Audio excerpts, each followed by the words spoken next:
Hi there everyone, it's Bren here, and before I get into this video, can I just say thank you so much to each and every one of you who have subscribed to my channel.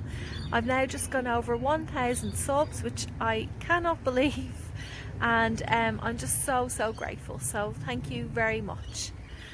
Well, I've just finished recording the video for this week and I really enjoyed it because I wandered around my garden for a little while collecting flowers that are actual edible flowers that are in bloom at the moment. And at the very end of this video you will actually see me using these edible flowers to decorate an orange and poppy seed cake, which I made using oranges from the orange tree here in our back garden. Also in this video, I finally made a decision this week about what I'm going to do with all those strawberry plants, and I'm going to do up a very beautiful strawberry patch. So you'll see my plans a bit later on. I've also been busy clearing the area behind me, and I mulched it up, getting it ready for planting. I've actually in fact put some plants in it already, and the area down near the where the old cubby house is, I've edged out a new garden there, and I'm getting that ready to plant up as well.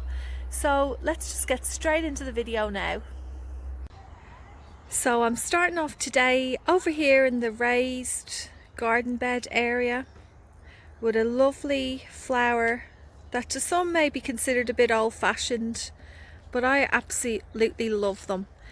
And they're these here. These are called Johnny Jump Violas. They're growing so well over here in this section that's now semi-shaded now that we're in winter time, and absolutely love using these as edible flowers. They're such a cheery little dainty flower with their touch of yellow. They put on a lovely display in winter time here where I live in New South Wales, Australia. I'll pick a few of these off now. There's another one there, and just to show you, I'm trying to be really careful where I stand because right beside this bed is where all of the calendula are and all of my Dutch iris bulbs, so I'm just trying to be so careful that I don't step on any of them. Hopefully I won't doing this. There, that's probably all I'm going to pick today. Aren't they just so pretty? Absolutely love them. I'm really excited about using these. Okay, so next up are these lovely calendula flowers.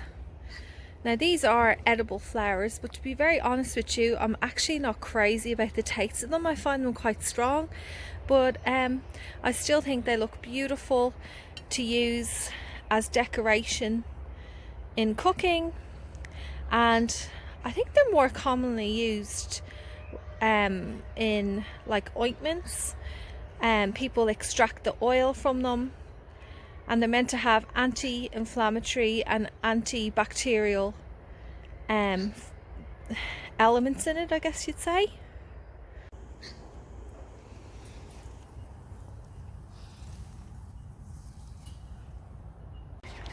I'm going to pick some of these. These are the pineapple sage. They're going to die off soon, so I'll make the most of them while I still have them here in flower. And as the name suggests, I've mentioned before, they actually really do taste like pineapples. If you crush up the leaves and smell it, you'd be so surprised. And these flowers are quite sweet to eat. I really enjoy them, and I love their really bright red colour. So next up I'm going to head over to the orange tree where I have some nasturtium flowers that I'm going to pick, which are growing underneath it.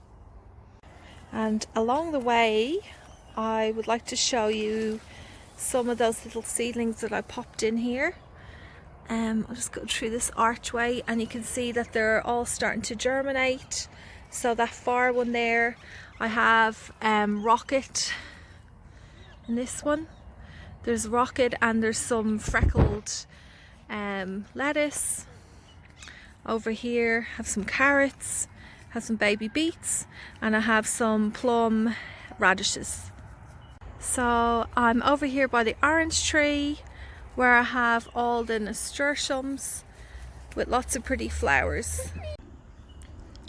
You can actually eat all parts of a nasturtium plant, so you can eat the leaves and the flowers, and even when the flowers go to seed, you can use them, seed pods, and pickle them, and they're called old man's caper.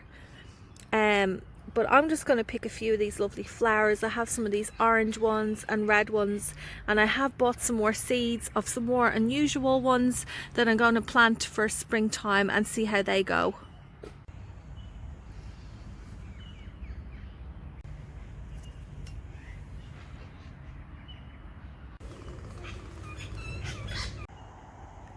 Lavender is such a versatile herb.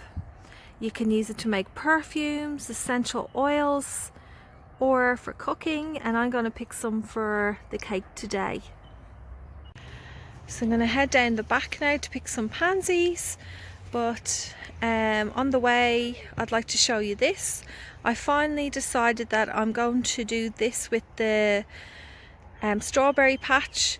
So I'm going to have two big circles. That inner circle is actually going to be elevated by the soil underneath, and I think that will look really, really lovely. And if need be, I'll put some chicken wire around it and a cover on top if they're being eaten by garden pests. I've also put some string up on my trestles, and I've done the one over here as well, and I'm going to decorate it a bit more along the side, using some recycled materials just to make it more into a garden feature. Next up, I'm going to pick some of this Sweet Alice flower, or it's also called Elysium. Just ignore all the weeds that are everywhere, jeez. I'll pick some of this.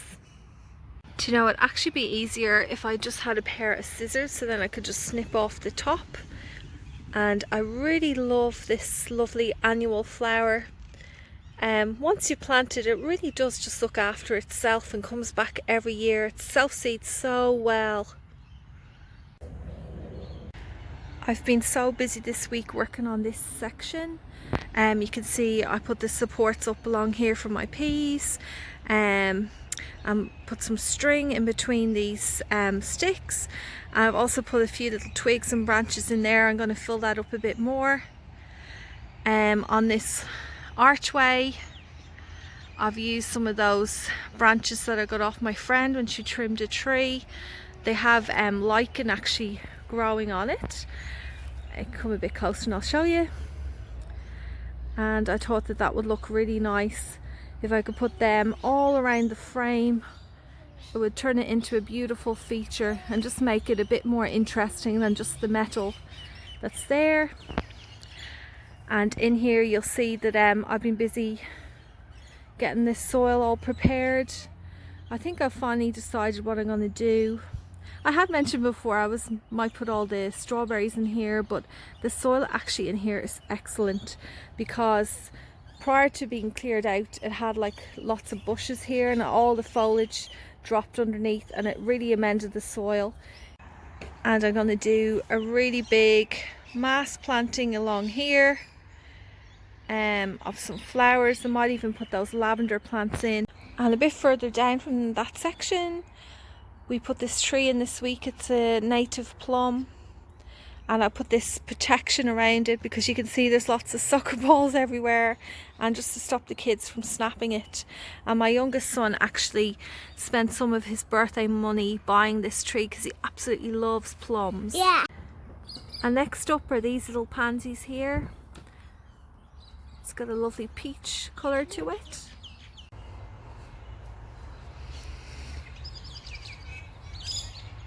And just before I pick our last flowers, I wanted to show you what I've been up to this week here in this section. Remember, this was where all the hot lip salvia were, and the Anthony Parker was all down here. And I've cleared it out, given it a really nice layer of mulch, and I put some more of my ranunculus in here. There's one there, absolutely love mulching. I find it so satisfying, and it's good exercise too. And doing this now will mean in summertime the garden will need less water, and the plants kind of end up looking after themselves really, because they're getting all the nutrients from this beautiful organic bark. So I put some calendula, ranunculus, Queen Anne's lace up there, foxgloves over here, an honesty plant. I still have to plant out more of it though. So here's the last plant where I'm gonna pick some flowers off. This is Barrage here, absolutely loved by bees. And these flowers come off pretty easily. I just give it a bit of a pinch and the petals kind of just slide off. So I'll pick a few of them. Look over here. It's a very overcast day. I mentioned a few weeks ago that I was going to plant some watermelon radishes, and I actually have. You can see they're all popping up now. It's so exciting. I put them in this little area here just to fill in the gaps while I'm waiting for my rhubarb and chard and other plants to get a bit bigger. Okay, so I'm gonna go and head inside the house, grab that cake, and I'll give it a go trying to decorate with all these lovely edible flowers. So here's the cake that I made that my family are gonna have. Probably we'll have some tonight after dinner, and it's an orange and poppy seed cake. And the oranges that I use in this cake are from our orange tree that I've shown you in this video. Yeah. Okay, so what I'll probably do is I'll put the brighter colours on top. I'll do that now. I'll put them all up here, and then I'll put some of the more blues and purples down here at the base, and I'll see how I go. So let me just try and I'll show you what it looks like. There you go everyone, I finished decorating the cake. I used most of the flowers, starting off at the top with the calendula and doing a bit of a swoop down around the side to the base. I'm pretty happy with how it turned out, and I think my family will like having it tonight for dessert. Well, it's time for me to go again this week. Thank you so much for watching this week's video, and if you've any questions at all, please put them in the comments. But until next week, I'll say bye for now and happy gardening.